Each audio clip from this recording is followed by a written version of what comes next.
Igenekerezo rya gatanu ruheshi buri mwaka n'umunsi mpuzamakungu wahariwe gukingira ibidukikije. Ngaha mu Burundi ishirahamwe Nezerwa Investment Group bari kumwe n'ayandi mashirahamwe y'ugwaruka baritabiriye ico gikorwa aho bawuhimbaje mu gutora ibitekerwamwo bitabora byo mu bwoko bwa plastike. Bucumi Silas aratubwira igituma bafashe ya mbere mu kurwanya iyo plastike. Iyi plastike rero twebwe twafashe ya mbere mu kuyigwanya mu gihe plastike mubona mfise ngaha mu ntoke twebwe ubwa mbere bahora bavuga ko ari ubucafu byazivya imyonga bikazivya imifurege abandi nabo bakabiturira bikonona ikirere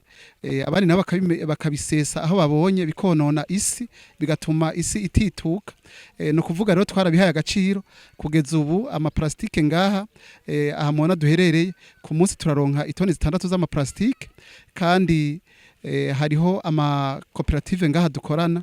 kandi abo bose iyi plastike irababeshejeho. Arasaba gushikirwa na leta kugira bandanye gukora yorohewe. Turashaka rero leta mu mugambi twafashe ko dufata mu mugongo itworohereze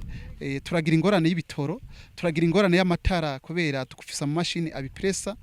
turagira ingorane y'imiduga kubera tuzikotesha leta dufate mu mugongo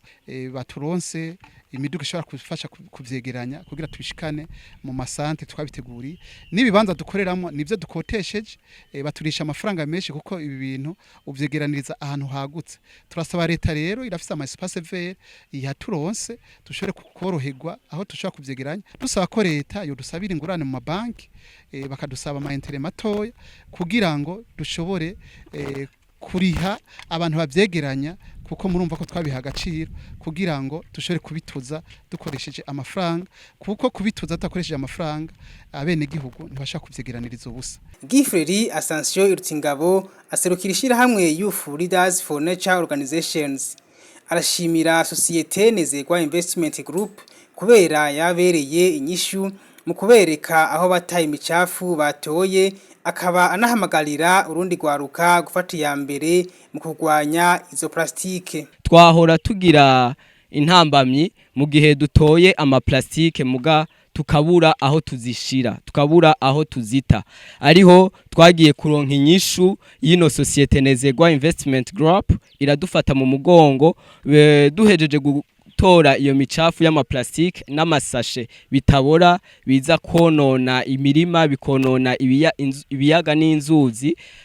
turaronka akaryo ko kubishira hamwe kugira ngo bisubire kandi bitugirire ikimazi muri wa mugambi wa recyclage. Rero turateye intege cyane abandi ba jeune nkatwe baze duhimirize hamwe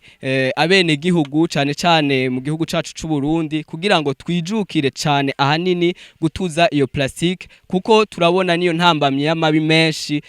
atuma tudashobora kwimbura nkuko bitegerezwa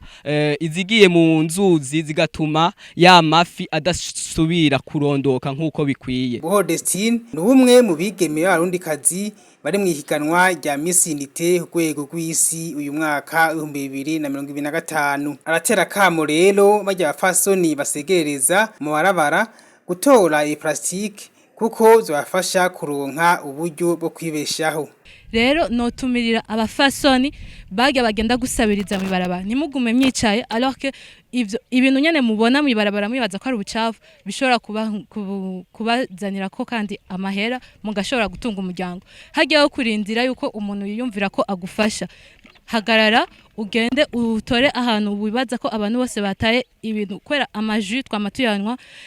amata bakora mu plastike twamatuyanwa bijya byose abanyagihugu bakoresha bakabita we bitore ubonye ko bitaza gukungukira. Kwamenyesha ko societe Nezerwa Investment Group ivuga ko igiye kubandanya ikorana no gwaruka mu gukingira ibidukikije na cyane mu guhingura ivyo plastike bikavamwo ibintu ngirakamaro.